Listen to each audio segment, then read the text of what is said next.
Welcome to our third lesson of our course on the emergence of the modern Middle East. And our course today is on the rise of nationalism in the Middle East, on the one hand, and the demise, the end of the Ottoman Empire, on the other. Muslims did not traditionally connect collective identity with territoriality. Collective identity for Muslims was a matter of religious belief and not a territorial belonging.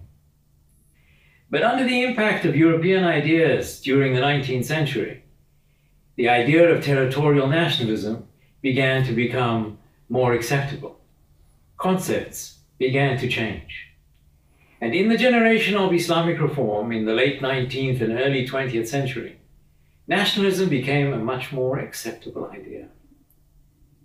And we are talking about three forms of nationalism in this period: Turkish, Arab, and Egyptian.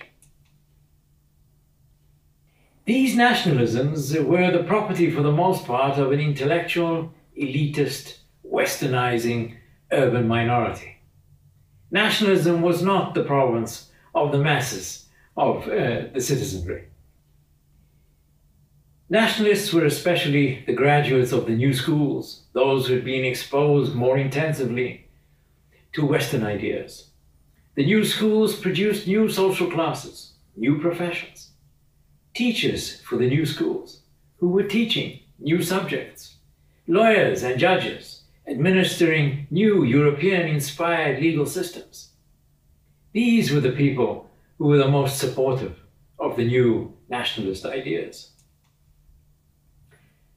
But for most of the population, the people were still very deeply embedded in Islamic tradition, though what exactly tradition meant was beginning to change also.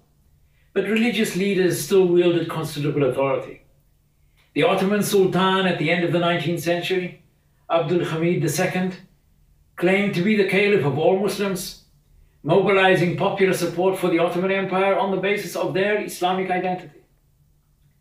But nevertheless, nationalist movements did arise, and in response to a variety of different challenges.